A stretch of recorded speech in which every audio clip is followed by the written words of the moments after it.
Subscribe to our YouTube channel and press the bell icon to get the latest updates. I know you all like the fact that I now keep the deadline. I come at you at prime time. And I know all of you are waiting for me to go wrong, hoping that ultimately I'll fall back to my old bad habits. I'm trying not to do it.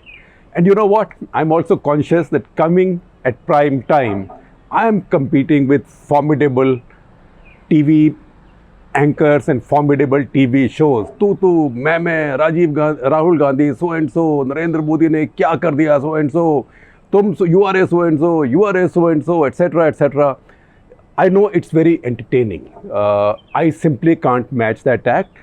Too late for me. Plus, I don't think I have the intellect or the ability to match that act. So I do my usual deadly, boring, studious stuff.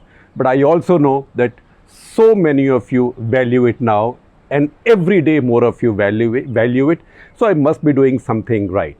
And you know what's happening? Because of Cut the Clutter, I am being made to read up. I am being made to call people, experts, understand what's going on. It's also expanding my knowledge. Otherwise, writing my columns on Indian politics, I can hold forth anytime. We've all become what is called as Sab-Janta Walas. So we are in a way, unfortunately, the tiny opinion industry in India. And we never try to learn. But I am now made to learn. And because I am made to learn by wonderful watchers, readers, audiences like you, I am learning many new things. Otherwise, I would never start today's Cut the Clutter, you know what, with Australia. Australia, or Australia, as a true Australian will put it. And we are not even talking about cricket. We are talking about Australia and some new concepts in deterrence. And when we are talking about Australia and deterrence, usually we'll say, oh, Aussies, deterrence must be Glenn McGrath, Lily Thompson, Brett Lee, Pat Cummins, characters like that. But those are not the ones we are talking about, because what's going on is not cricket. The deterrence we are talking about right now is missiles. And the threat we are talking about is China. So our common focus is China. And looking at China, we've now learned about two things. One, we learned about Australia today and where Australia is coming from, and how come suddenly Australia decided to increase its defense budget for the next 10 years by, guess how much? By 40%. And good thing is they make a 10-year projection. I wish we would do that in India as well. So Australia has raised its 10-year defense budget from $195 billion to $270 billion. You might say, oh, $270 billion, India spends about $60 billion every year, so what's the big deal? But no, that is not the point. Think of Australia. Australia looks like a very large country. It paints very big globally, but it's just about 2% of India's population. Just about. Australians are just 2.5 crore people. It's a very empty country in a way. It's a very large country. But for 2.5 crore people, they have a defense budget this size, and they have now upped it by 40%. And why have they done so?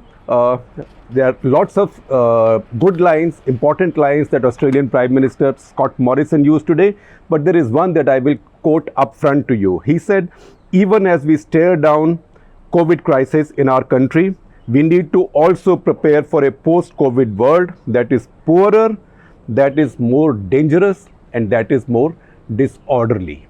And then he takes you back to 1930s. And in fact, he goes on to say that we are at the most volatile point in our history since the 1930s. So that was the time leading up to the Second World War. And he says this is the most volatile point at any point of time since Second World War, when the global order collapsed in 1930s, and so Australia needs deterrent ability. Now, when did you imagine Australians will talk like that? And as I started reading up and calling more experts, or calling my colleagues, Nanima Basu, who covers diplomatic affairs for us, and many others, including some diplomats, I figured that this is a very changed world and China has changed it. So I learned about another concept that I will tell you about in a minute. That is the Five Eyes Alliance. All of you are smart people, so I'm sure many of you know about it. I had vaguely heard about this, but I didn't quite understand this. Nevertheless, for those of you who are perhaps as poorly informed as me, Five Eyes Alliance is an alliance of 5 countries. Essentially, it's a different kind of Commonwealth. Because the only thing I find common amongst them is that one of them is Britain and the rest were British colonies. So that is America, Britain, Australia, New Zealand and Canada. In fact, I would have fallen back on my cricket and said 5 cricket playing countries, and I would have stretched Canada into it, but I can't really stretch US into it. So let's keep that out. So these 5 countries, since the Atlantic project came up after the Second World War, since then they have closely shared all their intelligence. That is signal intelligence, satellite intelligence, human intelligence, military intelligence. And this is an agreement. In fact, even the other day we talked about these American revelations of American intelligence having warned Donald Trump about Russia, Russian secret organization GRU, offering bounties to Taliban to kill American and British soldiers. Immediately, those stories told us and those records told us that the American side had to immediately go and inform Britain and their other allies in the Five Eyes Alliance. So Five Eyes Alliance, usually it's referred to as FVEY, all capital letters. So read up more on this. So in the Five Eye Alliance, so 4 of these 5 who had otherwise got estranged with America essentially because of Donald Trump's policies. Donald Trump can be exasperating as a friend. In fact, you might be happier to have him as enemy because he makes so many mistakes with his inconsistencies and his temperament. But as a friend, he can be troublesome because you don't know what he'll say when. He's so unpredictable. So these 4 countries are now reorienting their policies because all of them are feeling pushed around by China. So as we we will refer to 3 Australian academics. I never thought I will do that in Cut the Clutter or any of my writings. 3 Australian strategic scholars. So one of them is Rory Medcalf. Sometimes you see him quoted in Indian media, you see his articles also. He is a professor and head at National Security College at Australian National University. He is also the author most recently of a new book called Contest for the Indo-Pacific, Why China Won't Map the Future. And it takes you right back to 2nd century BC on how this Indo-Pacific region has emerged. And he said powers like India, Australia, etc., they are essential to this region. And today, if China wants to dominate it, and China wants to design the map or redraw the map of the region, China won't be successful. And also then, I presume, what needs to be done to make sure that China is not able to have its way. In fact, there is an interview with him of which I am giving you a link that Nainima did for the print.in. So please check out that interview and the story as well. So Rory Medcalf, he was asked, and I heard this interview on Australian Broadcasting Corporation radio interview. He was asked about Scott Morrison's speech, Australian Prime Minister's speech. Don't you think it's a bit of a stretch for him to say that this is a crisis as bad as 1930s? That is when who was rising? Remember, Hitler. So if this crisis is as bad as Hitler's, then who is today's Hitler? I'm not answering that question. But so the interviewer asks Rory Medcalf that isn't this a bit of a stretch? And Rory Medcalf said, look, the government must be seriously spooked. Rory's words, government must be seriously spooked to be talking like this. He said it is pretty sobering and quite traumatic to be talking about 1930s. But he said, if you look at the facts, everything that's happening around the world, particularly in the region, you would see that this comparison is not far-fetched, because the world is facing the same kind of instability and the same kind of threat. And he said, also remember that if you know our history in Australia, then Australia was very complacent in the 1930s. It can't afford to be complacent now. So his exact words, we are not so far off from that comparison. So again, something you can't ignore it. Now, as Australia made this announcement, in the announcement, Scott Morrison also referred to China-India tensions. He said, look at what China is doing with India's borders and look at what China is doing in South China Sea and East China Sea. So that brings in Japan as well. And the first welcome for this speech, raising Australia's defense spending so substantially, has come from Indonesia. Now, Indonesia, Japan, Vietnam, the Philippines, Taiwan, India, Australia, we are all the Chin Pidit Samaj. We are all victims of China right now. So we have a certain, all of us have a certain understanding of each other's problems vis-a-vis China, because China has suddenly become so arrogant.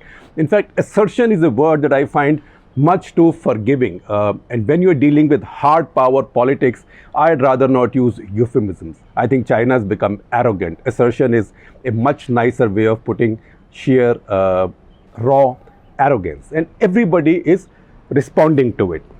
Now, Rory goes on to say that, look, India, Vietnam, Japan, Indonesia, these are all very self-respecting, very important self-respecting countries, and they expect more from Australia. And then he goes on to say that, look, now scope has opened up for middle power coordination, which means you don't just need a superpower to bring you all together. Even middle power coordination is a good idea. And Scott Morrison, again, I'm going back to Scott Morrison, he says that we have to build our military. Scott Morrison is the Prime Minister of Australia, ministry, to be able to mount a credible military response to threats in the region. Have you heard Australians talking that language in a long time? At least I never have.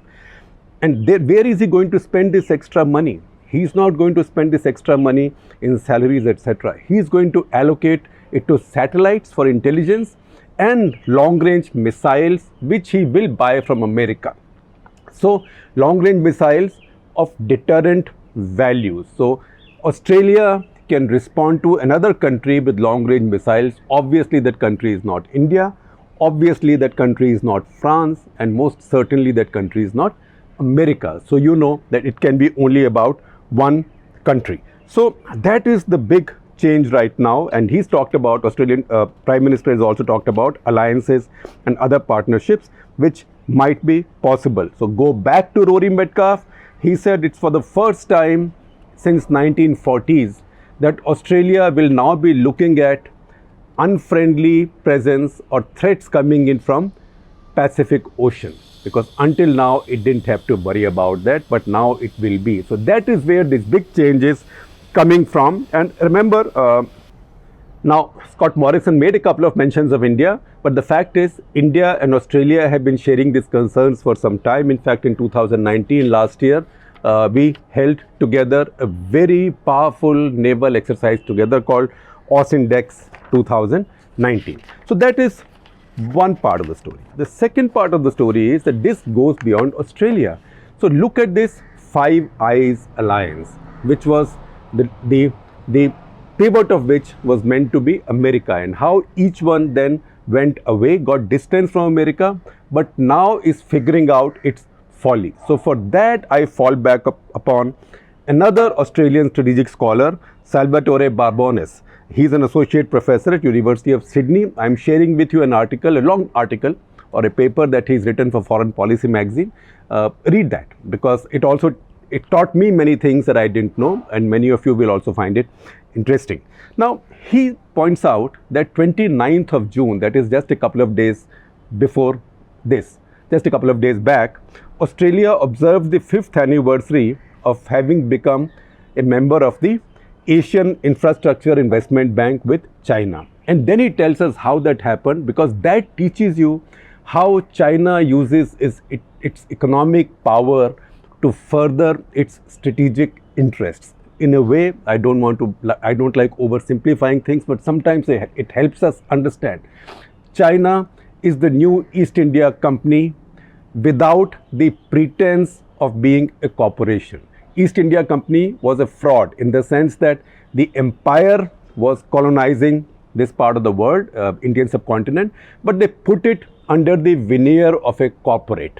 It wasn't a corporate, it was just another way for the empire to go and colonize a country. But China now, the entire country, the military power, the economic power, the Communist Party are behaving like East India Company in many ways. Once again, simplistic, but that's how it is. So he says that Australia was desperate for a free trade agreement with China because Australia is a resource country, a resource economy. They produce a lot of resources, a lot of minerals, but they are also an agricultural power. They are in meat exporting, grain exporting power, and China is a big market. So they wanted an FTA with China.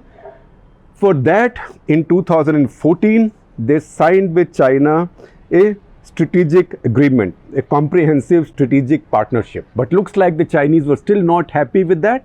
So Chinese then in 2015 made them come on board of the Asian Infrastructure Investment Bank to also tie in their economy with China.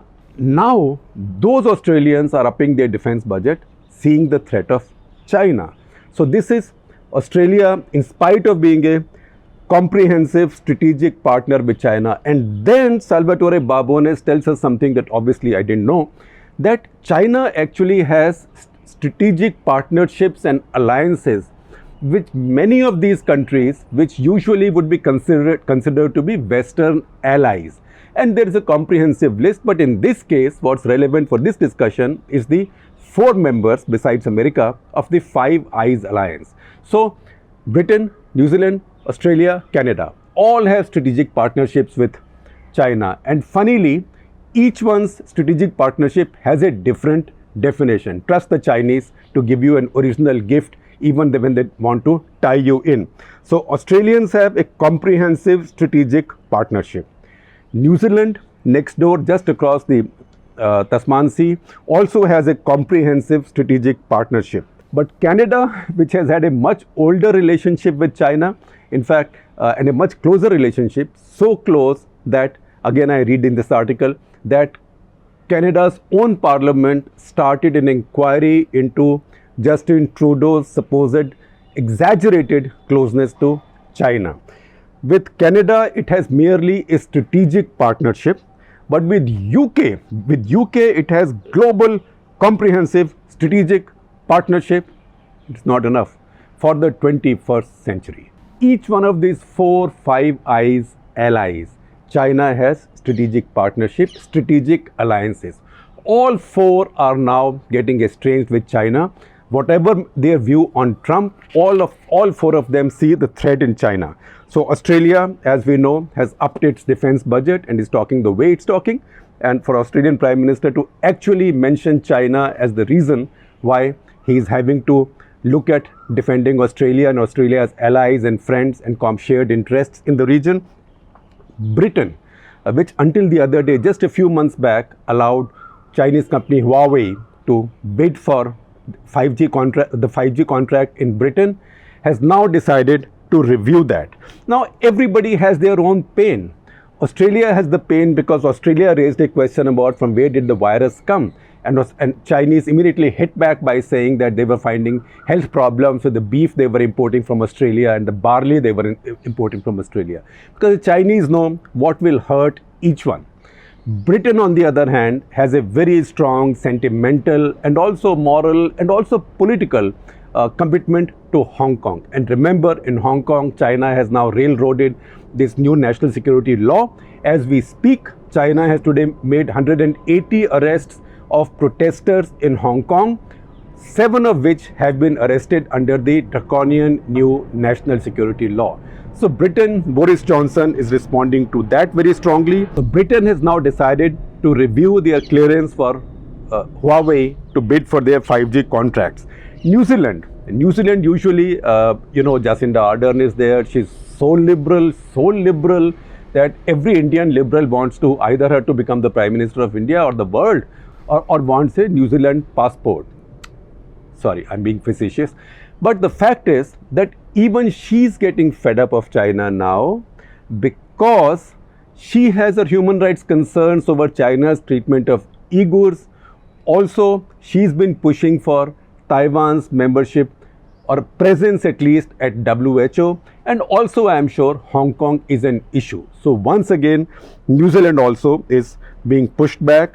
Canada, we know, we spoke about Canada the other day because Canada has arrested this the founder, Huawei founder's daughter on an American warrant, and extradition proceedings are going on. So Chinese have retaliated by arresting 2 Canadian executives and charging them with spying. We talked about that in detail. But the fact is that this paper also tells us that in Canada, affirmative rating for China has collapsed. China was not unpopular in Canada. Canada also has a large community of Chinese origin, particularly Vancouver, etc. But support for China in Canadian public opinion is now down to 14, that is 14%. And Trudeau is responding to that as well. So that is the big picture now. New Zealand, Australia, Canada, Britain.